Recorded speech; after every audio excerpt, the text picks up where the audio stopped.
할렐루야. 2025년 새해 신년 감사 예배에 나오신 여러분 환영하고 또 축복합니다. 하나님의 은혜와 축복이 여러분과 여러분의 가정에 충만하시기를 주님의 이름으로 축원합니다. 우리 함께 옆에 사람한테 같이 인사하겠습니다. 당신에게 좋은 일이 일어나고 있습니다. 회복을 넘어 부흥으로 갑시다. 성령의 능력으로 부흥을 경험합시다.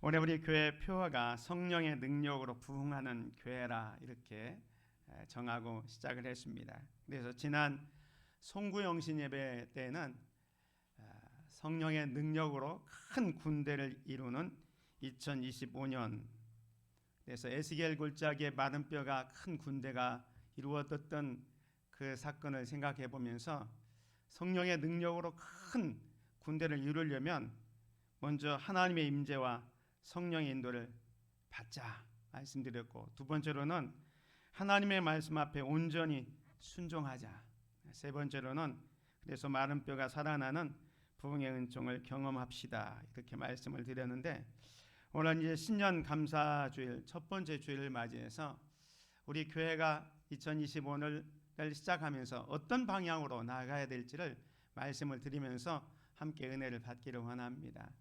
성령의 능력으로 부흥하는 교회라 이렇게 우리 교회 표어를 시작했는데, 이것은 교회뿐만 아니라 여러분의 가정, 여러분의 삶, 우리 교회, 이 나라 전체를 의미할 수가 있겠습니다. 그래서 성령의 능력으로 부흥하는 나의 삶, 성령의 능력으로 부흥하는 가정, 성령의 능력으로 부흥하는 교회, 성령의 능력으로 정말로 회복되고 부흥하는 이 나라가 되기를 소망하면서 오늘 말씀을 통해서 함께 은혜 받기를 소망합니다.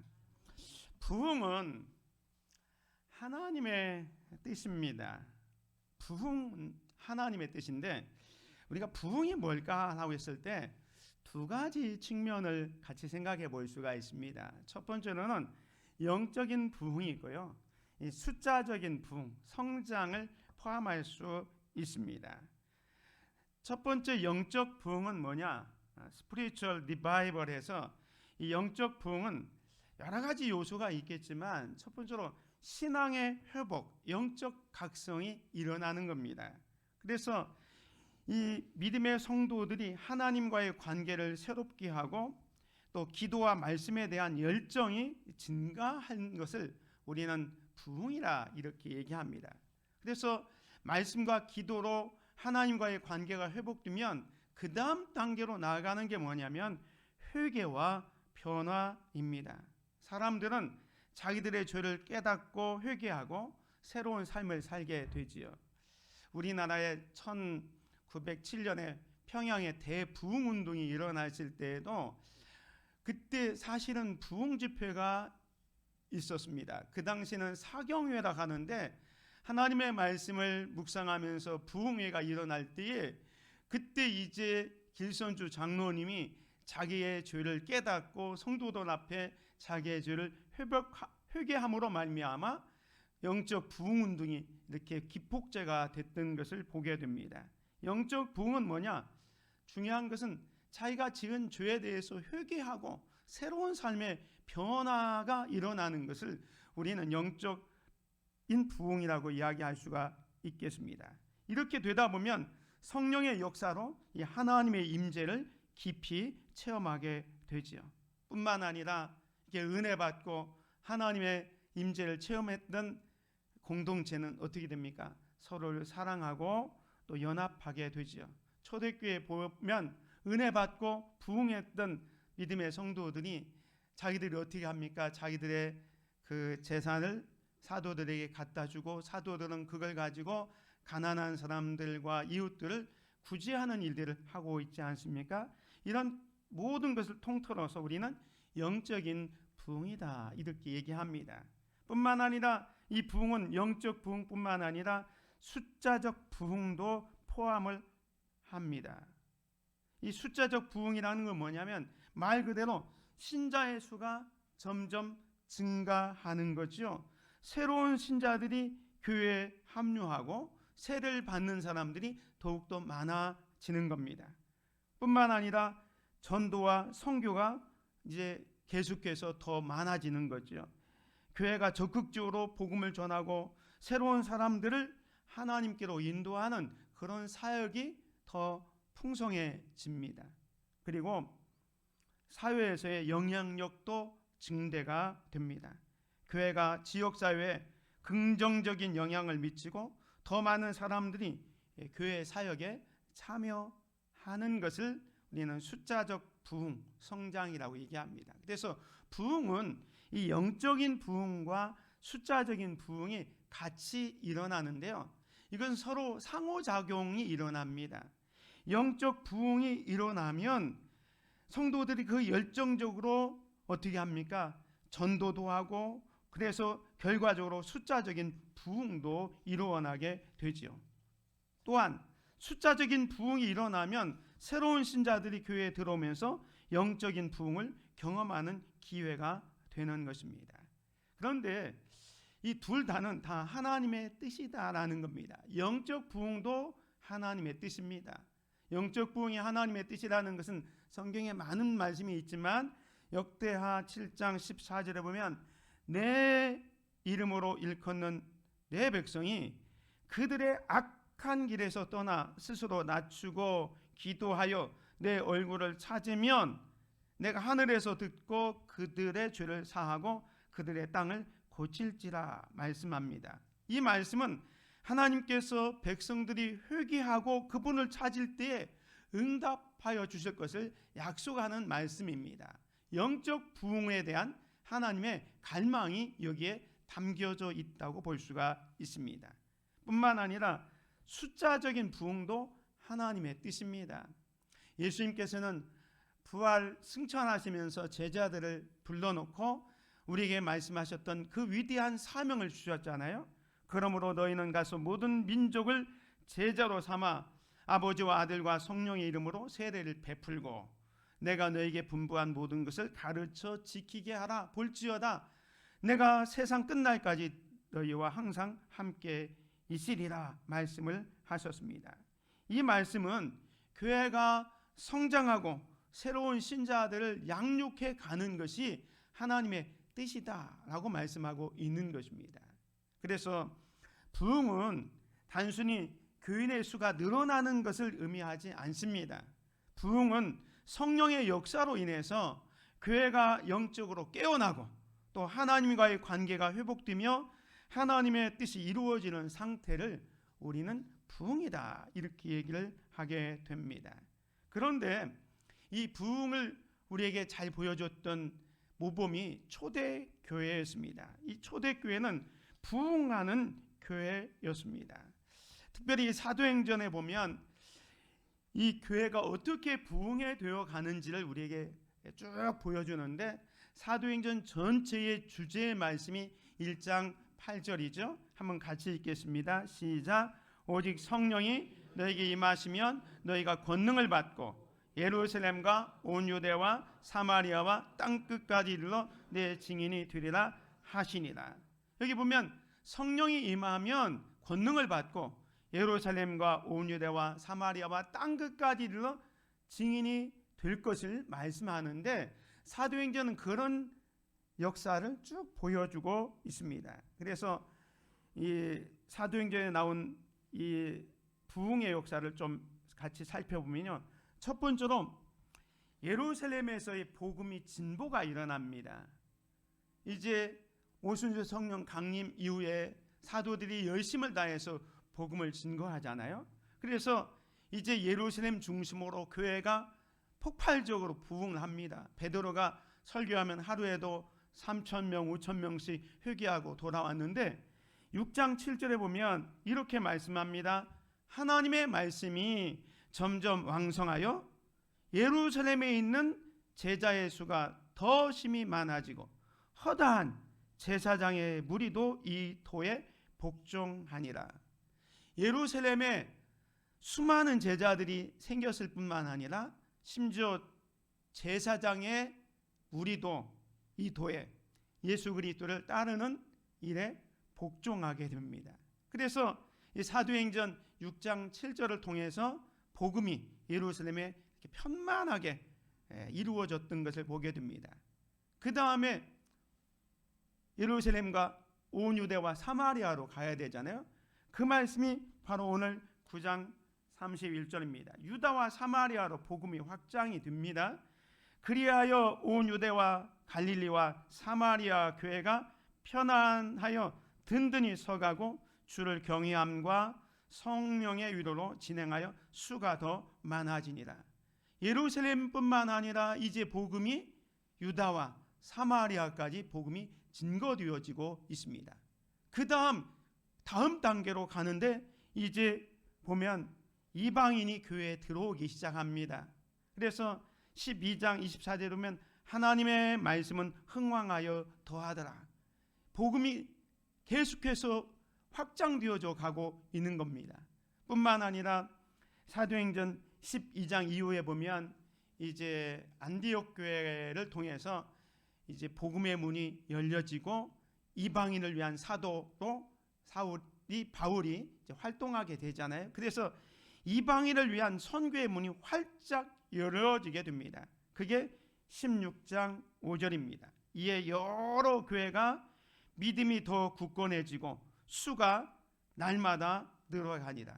이처럼 사도행전은 예루살렘에서부터 교회의 확장의 모습을 쭉 보여주고 있습니다. 예루살렘과 유대와 사마리아와 이제 다른 이방에까지 쭉 퍼져가고 있습니다. 근데 그 이방이 어디까지 가냐면 이제 유럽과 아시아로 확장이 됩니다. 그게 16장부터 19장까지 나오는데 19장 20절에 보면 이와 같이 주의 말씀이 힘이 있어 흥왕하여 세력을 얻으니라 하면서 복음이 확장되는데 땅끝, 그 당시의 땅끝은 로마와 이제 서바나까지 가는 것이 이제 땅끝이라고 생각했어요.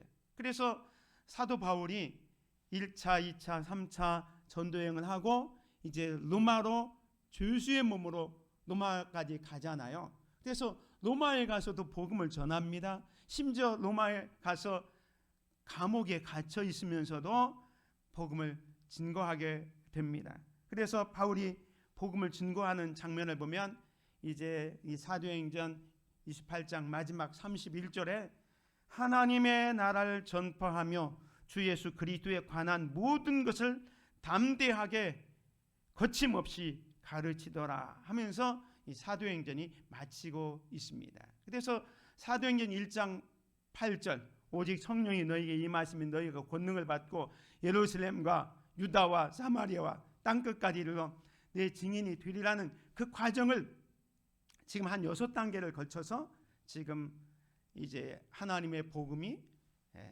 완전히 퍼지고 이 28장 31절에는 하나님의 나라를 전파하며 주 예수 그리스도에 관한 모든 것을 담대하게 또 거침없이 가르치는 것으로 사도행전이 맞춰지면서 정말로 사도행전은 부흥하는 교회였다라는 것을 사도행전을 통해서 초대교회 부흥의 역사를 보여주고 있습니다.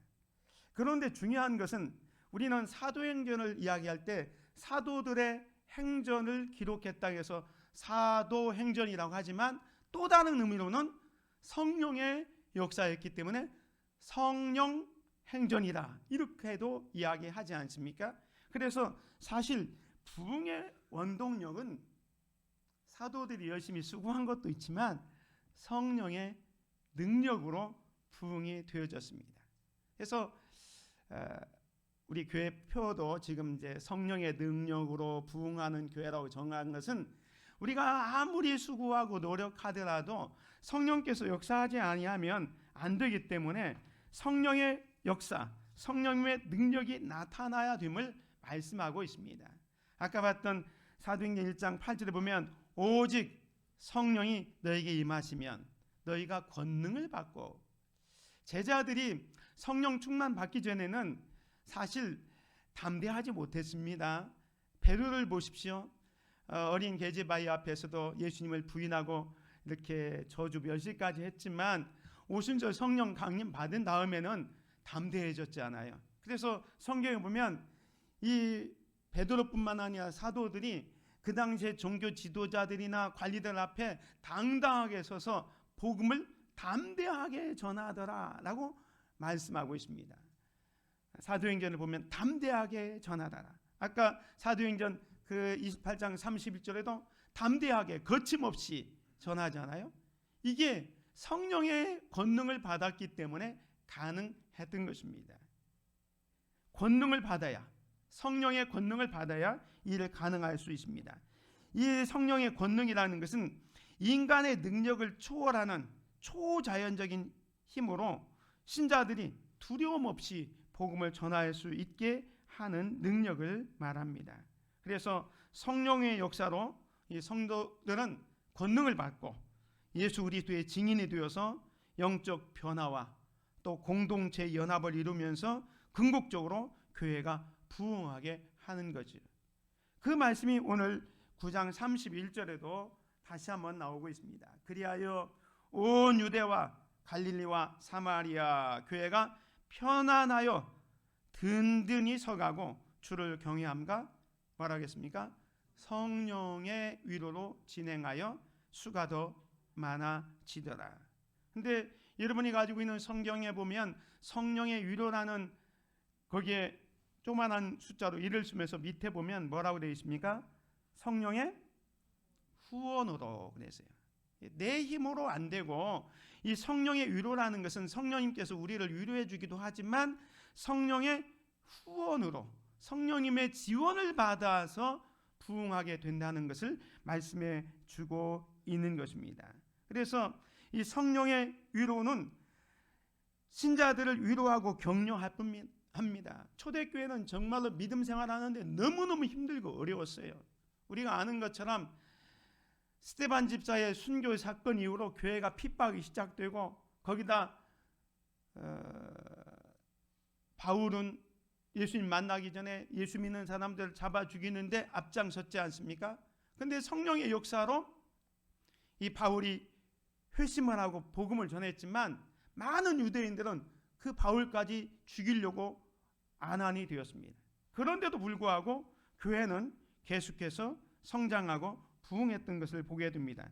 이 모든 역사가 성령님의 위로, 성령님의 후원, 성령님의 지원이 있었기 때문에 가능했다라는 것을 보게 됩니다.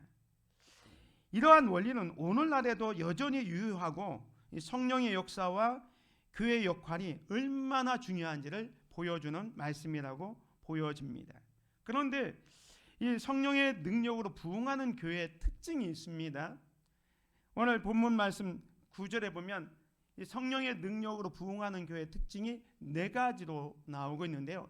그 첫 번째가 뭐냐면 이 31절을 다시 한번 읽겠습니다. 시작. 그리하여 온 유대와 갈릴리와 사마리아 교회가 편안하여 든든히 서가고 주를 경외함과 성령의 위로로 진행하여 수가 더 많아지느냐. 이 성령의 능력으로 부흥하는 교회의 첫 번째 특징이 뭐냐면 교회가 평안합니다. 이게 교회가 편안하다는 것은 뭐냐면 초대교회가 편안했습니까? 사실은 이 편안을 누리기 전에 샬롬의 축복을 누리기 전에 초대교회는 복음을 전하는 가운데 생명의 위협이 있었어요. 아까 말씀드린 것처럼 초대교회가 부흥하자마자 그 관리들에 의해서 이 예수 그리스도의 이름을 전하지도 말고 예수님 이름을 가르치지도 말라고 아주 엄히 공포했습니다. 협박을 했습니다. 그럼에도 불구하고 사도들은 성령 충만해서 담대하게 복음을 전하죠. 그리고 갈등과 혼란이 있었습니다. 교회가 부흥하니까 이 교회가 그냥 잠잠하는 게 아니라 어떤 일이 있습니까? 아나니아와 삽비라 사건이 일어나서 교회 안에 문제가 생기고 서로 갈등이 생기게 되지 않습니까? 교회가 부흥하기 시작하면요, 외적인 이렇게 위협도 오고 내적으로 심한 갈등도 생기고 문제가 생깁니다. 그래서 초대교회는 정말로 힘들고 어려운 일이 있었지만 오히려 오늘 본문에 보면 성령의 위로로 편안해졌다 라고 말씀하고 있는 것입니다. 사랑하는 성도 여러분, 하나님께서는 오늘도 우리 교회의 상황을 아시고 평안으로 인도하실 것입니다. 올 한 해 정말로 힘들고 어려운 한 해를 우리가 보내고 있지만 이제 2025년을 시작하는 이 마당에 정말로 우리 앞에 많은 문제들이 있습니다. 그 문제들을 극복해서 하나님께서 주시는 그 평안을 누리며 살아가는 우리 교회와 여러분이 되시기를 주님의 이름으로 축원을 드립니다. 두 번째로 성령의 능력으로 부흥하는 교회는 든든히 서갑니다. 초대교회가 혼란과 위기 가운데서도 교회를 편안하고 든든히 세워가시는 분은 성령님이었습니다.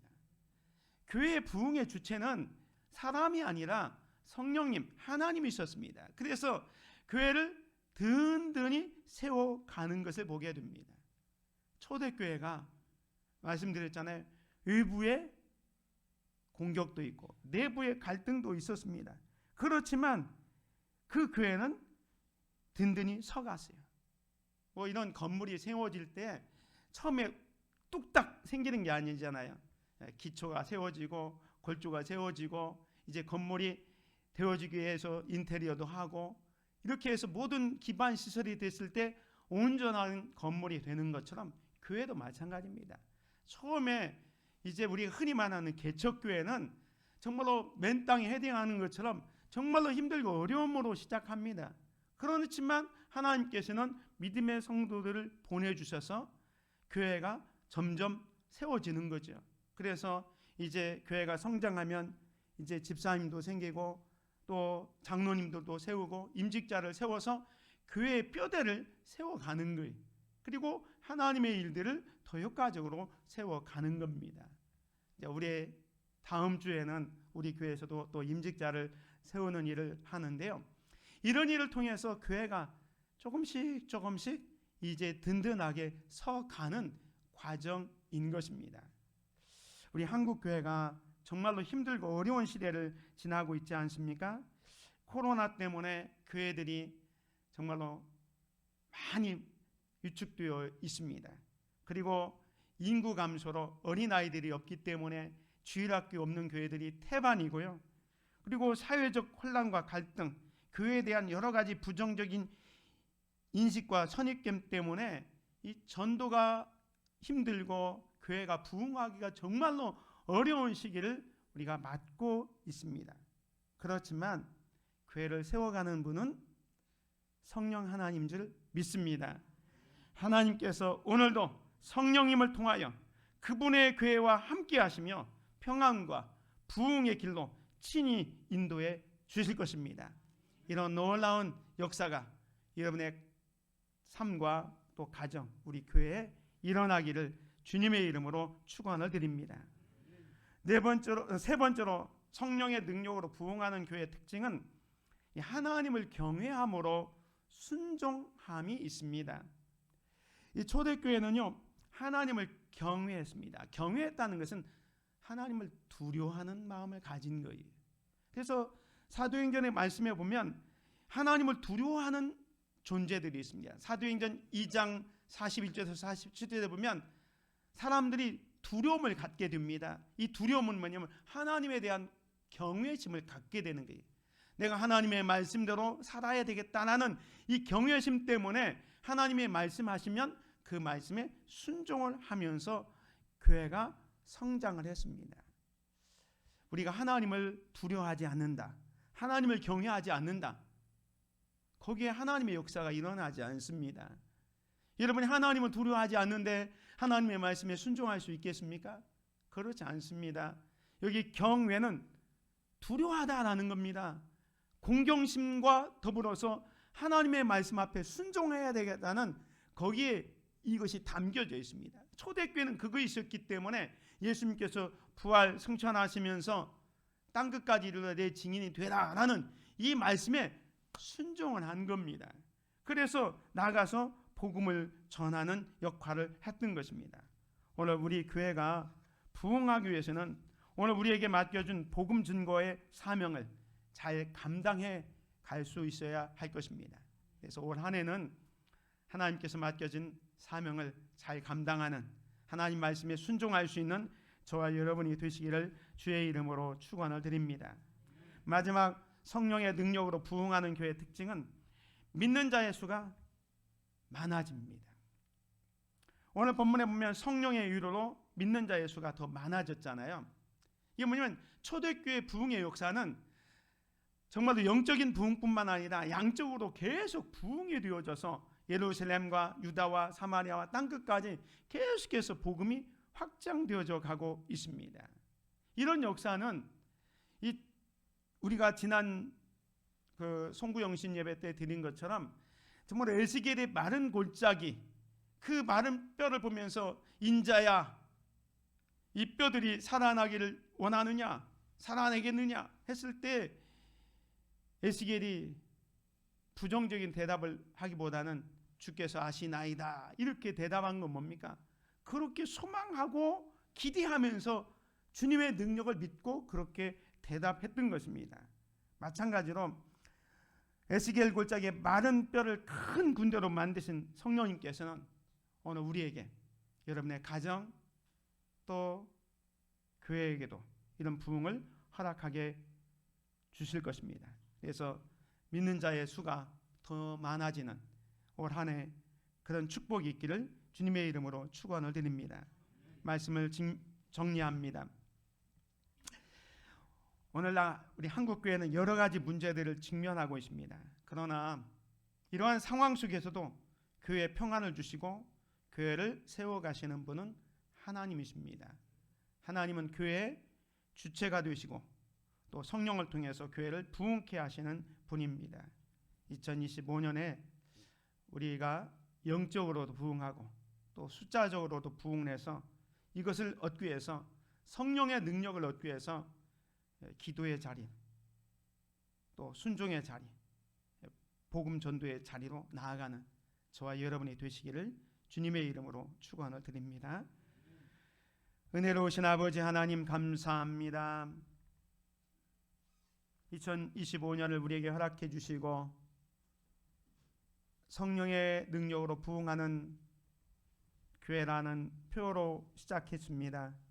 올 한 해 정말로 놀라운 부흥의 역사가 일어날 수 있도록 축복하여 주시옵소서.